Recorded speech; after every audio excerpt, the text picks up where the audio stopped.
In the previous lecture, we looked at these path integrals, how to integrate around curves, okay? Scalar valued functions, f.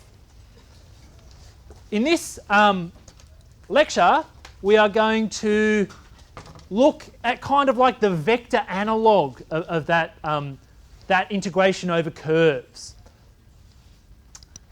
So,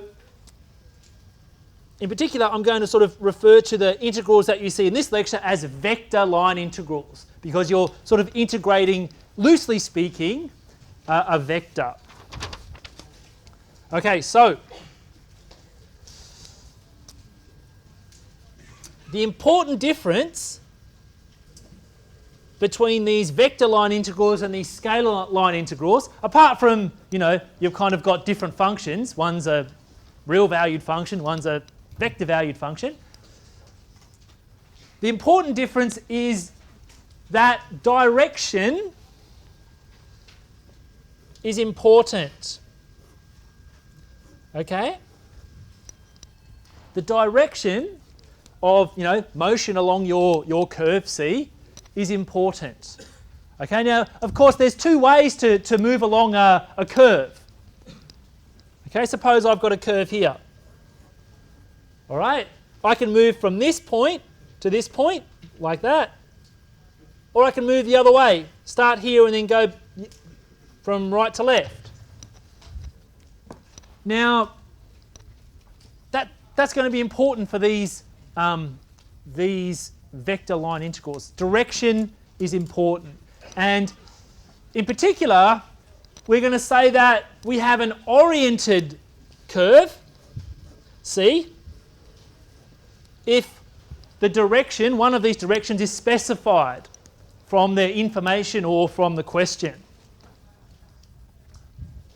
Now, similar to the previous lecture on path integrals, scalar line integrals, we compute these vector line integrals still using these parameterizations, these smooth vector functions r of t.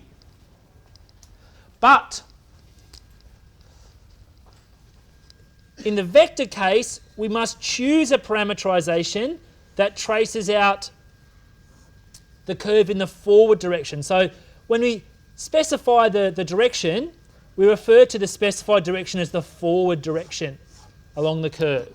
So if we're asked to, say, integrate over a curve in the forward direction, we must choose a suitable parameterization that traces out the curve in the proper forward direction. Okay, so what is a vector line integral? Well, I'm glad you asked. Here is a curve. Say that wiggly curve is a curve C. And say F is a vector field. Okay, the boldface F is a vector field. Now, at any point on that curve, as long as I have I can form a unit tangent vector. Okay, so say I'm moving from this point, a particle is moving from this point along this curve up to here. Right? Now, this is important. Essentially, a vector line integral is just the following. It's a path integral, a scalar line integral, of the component of f in the direction of this unit tangent vector. So let me give you a little picture. If I form a little right-angled triangle here, okay, badly drawn triangle, with the unit tangent vector, this length is just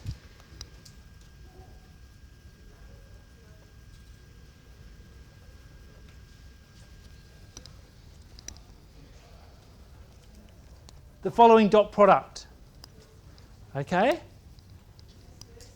So it's the scalar component, that length is the scalar component of the vector field F in the direction of the unit tangent vector t. Now, all we do to calculate the line integral of this vector field F over the curve is you integrate that. That's going to be a function, right? So you just integrate that over the curve. Now, here's the notation that we use. Notice the dot. So a vector dotted with some sort of differential, dr, where r is a vector. But really what we mean there is the following path integral. So this is a scalar, it's just a real valued function, and it's just the scalar line integral of the component of f in the direction of the unit tangent vector. So this is how we one of the notations for a line integral of f over c, and this is actually how it relates back to the scalar line integral, the path integral. Now, we're also assuming here that our curve is smooth. That is, if we have a parameterization r, then the derivative's never the zero vector, and, oh, sorry, I've written that twice. And let me replace that with is continuous, so the derivative's continuous.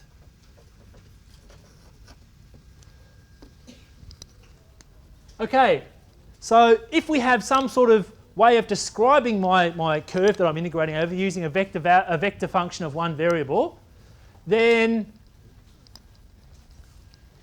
as long as it's smooth, a smooth parameterization, this vector here will be a non-zero tangent vector pointing in the forward direction. Now, this isn't quite or not necessarily a unit tangent vector. So to form my unit tangent vector, I just take this vector and divide it by its length or its magnitude. Okay, well, let's try to write our vector line integral in terms of something that we can compute, something we can work with. So I know how to compute this path integral here. So let's try to work with that. Well, if I evaluate f along the parameterization, along the curve, and t is also going to be dependent on this parameterization, or t hat is also going to be dependent, so I can put that in there. I replace ds with this, the arc length element. Now, what I can do is, this is just here, so I can replace that. And then I know that I'm never dividing by 0, so I can cancel off these two things, and I get this. Now, this is actually what you use to compute these things. Okay? So from a computational point of view, that boxed expression is extremely, extremely important.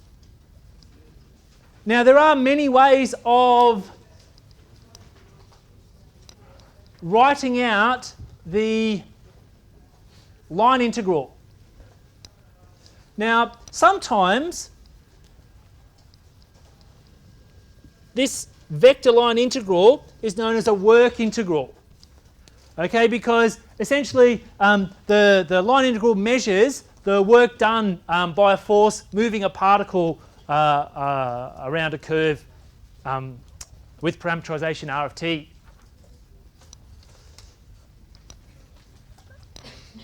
Okay, so suppose that this is my vector field, big F, and this is my parameterization. Here I've written them in terms of i's, j's and k's. All of these are acceptable. I guess there should be a hat here. All of these are acceptable ways of writing the vector line integral. And the point is, each of the notation highlights different aspects. Okay, in the first one, you've got it in terms of the path integral. In other cases, you've got the components of your parameterization involved. Okay, here's a very basic way of writing it. Now, this says the most common form. I'm not really sure if that actually is the most common form, but you need to be at least be able to recognize the various forms and go, okay, that's just a vector field. So what I'm going to do now is show you a few different ways of computing these line integrals using the different aspects. Okay, so here is a line integral. So it would be something like this, where m is this function and n is this function here. We're asked to compute the line integral using this parameterization. Okay. So how do we do it? Well,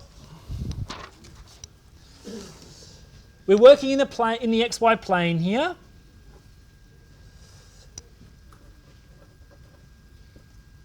Our function, our vector field, is something like this.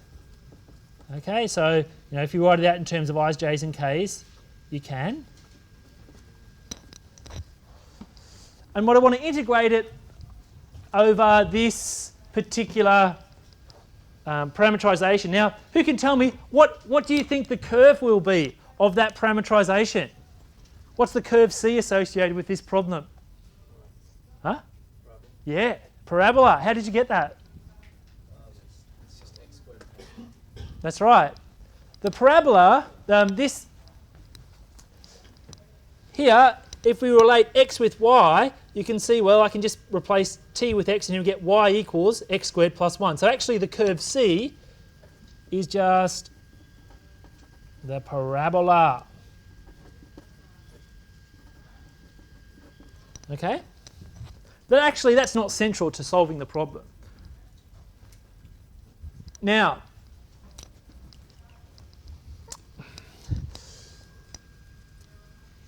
what I'm going to do is actually compute these differentials, the dx and the dy from here. So essentially if x equals t, I'm going to compute basically dx dt to get the following. I'll get 1 and just move it around. From y equals t squared plus 1, I can get this differential dy. It's just going to be something like 2t dt, just from differentiating in here. So now what I can do is actually sub back into that I expression and formulate the following.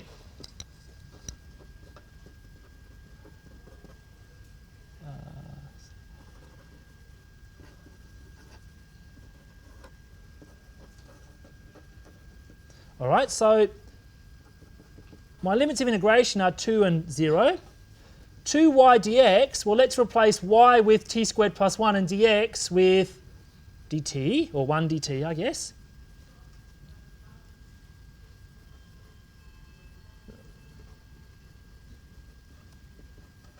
Okay, so that's that term taken care of. Now, minus 3 is just constant. dy is 2t dt. So this is a bit of a funny looking expression now because I've got 2 dt's in there. What I can do is just think of those as factoring them out. Okay, so even though it doesn't look like it here and here, this dy still corresponds with this. This dt still corresponds with this.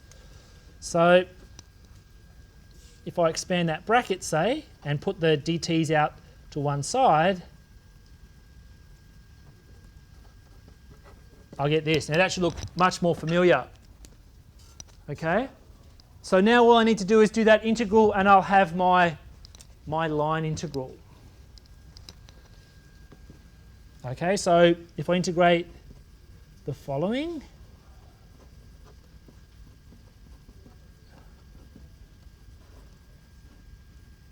I should get that. And when I sub in for 0, I'm obviously going to get 0. So if I sub in for 2, I'm going to get something like this. 12. So if I simplify this, according to my calcs, I should get the following. Now, again, note that our answer is a number here. It's not a vector. We started with a vector field, but our answer is a number. A number.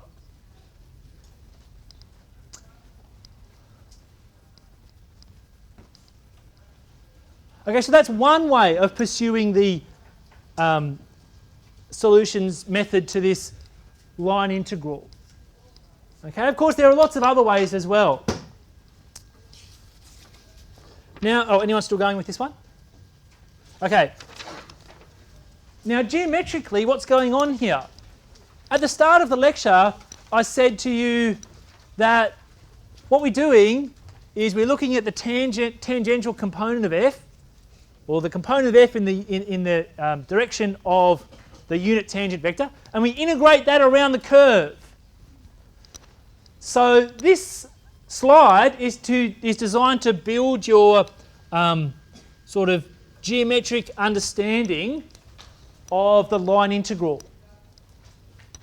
All right, so we're given some vector field, 2yi minus 3j, and we're working in the xy plane. Now you can see in here, let's just consider this curve for a minute. So the arrows are the field, the vectors associated with this vector field. Okay? Now, we know that if we look at the component of f in the direction of the unit tangent vector, it's a dot product. How can we write the dot product in terms of the angle between them? Well, it's just this. Yes? Now this is a unit vector, so it's just the following. Now, what does that tell you? It tells you that the component of f in the direction of the unit tangent vector depends on the magnitude of f, the length of f, and the angle between the tangent vector and the vector field. Okay? So, you know, you might have, this might be your curve, that might be your unit tangent vector, and that might be your f at the point. You've got this angle theta between them. Okay, well if you look closely, I know the arrows are a little bit hard to see here, but say I'm moving from this point to this point, there's my unit tangent vector in the forward direction. You can see that if you look at the arrows on the curve, the angle between the vector f and the unit tangent vector is obtuse, right? It's greater than 90 degrees. So what does that mean for the value of cosine theta? Cosine theta has got to be negative, right? So essentially, up here, the angle is between, you know, pi on 2 and pi. So cosine theta's got to be negative. So you're integrating a negative value there. So your integral's got to be negative. Okay? The line integral's got to be negative because you're integrating something that's always negative. Now, down here, if you look closely, you'll see that, well, just look at the edges in the tangent vector. You'll see that the angle between the vector field and the tangent vector along this curve, the angle is always between 0 and pi on 2, 0 and 90 degrees. So cosine theta is positive for those values. So when you integrate a positive thing, you'll get a positive thing. So the line integral for this part on this curve will be positive.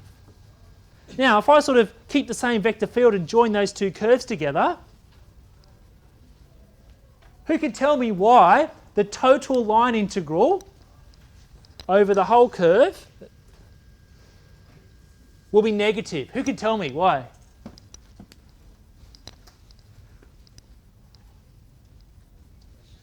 Why?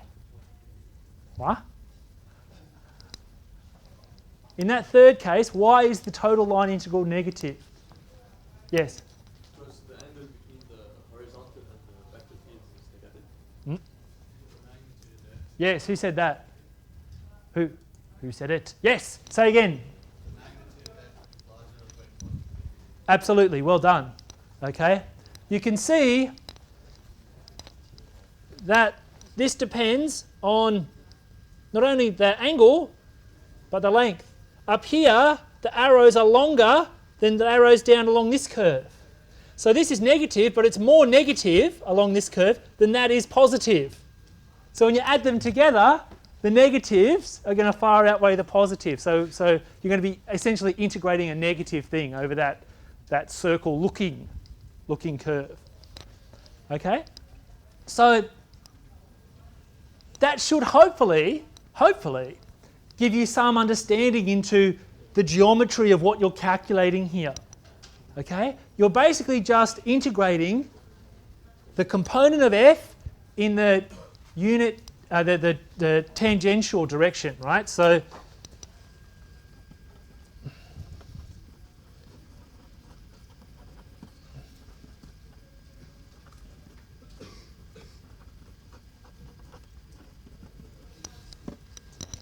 okay, no parameterization required to come up with these things. They're just, well, what's the sign? What's the sign on cosine? Okay, where is f, the magnitude of f bigger than other places? Okay, so that's a good problem. Okay, here's another example. This is working in 3D now in R cubed. So I've got some line integral and I want to evaluate it. I've got the parameterization. I've got my limits of integration. So essentially what I'm going to do is just use my parameterization to formulate these differentials. Okay, so if x equals t, dx is just 1 dt. If y equals t squared, dy equals 2t dt. And if z equals 1, well, dz is just going to be 0 dt. So what I can do is just sub those in. So I'm going to replace x with t. I'm going to replace y with t squared and z with 1. So let's call this, say, I.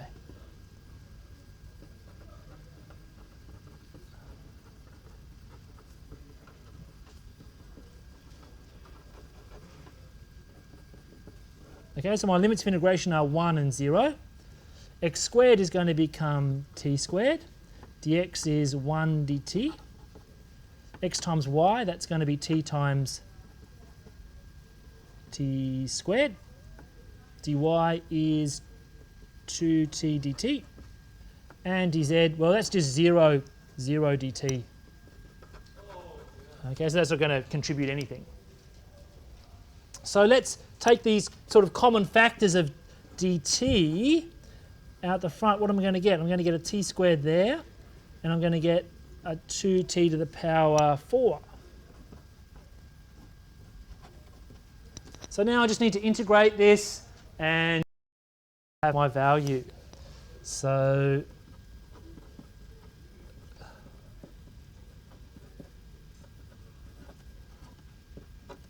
okay, when I sub in 0, this isn't going to change anything.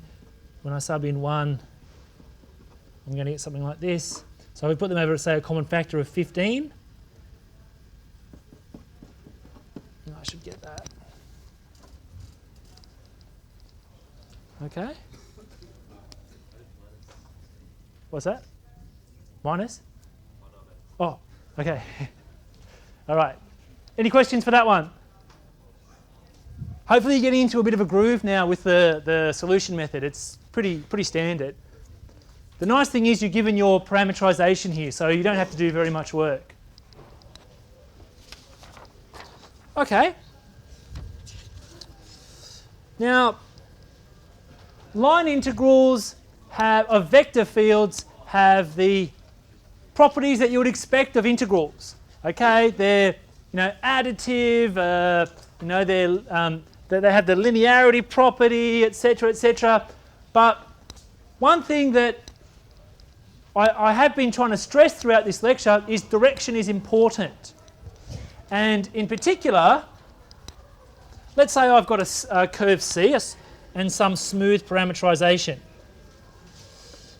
Okay, and let's say the curve C is, we're moving from this point to this point. So it's an oriented curve. Now, suppose I calculate the line integral of some vector field over that curve in this forward direction. If I keep the same curve and reverse the orientation, reverse the direction, it's actually, basically the same thing I calculated, but just with the sign changed. Okay, so let me put this into perspective. Suppose my curve is just moving, I orient my curve moving from this point to this point. So my unit tangent vector would point like that. If I go the other way and reverse, so the direction I start from there to there, well, my unit tangent vector is just this flipped around. So to actually come up with this, you can speak of the following. So remember, this is just in terms of a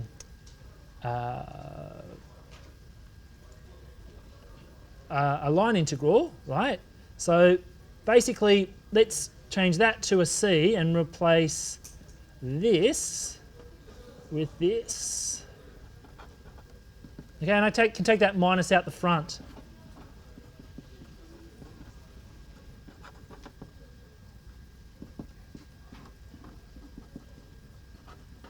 So actually I come up with this.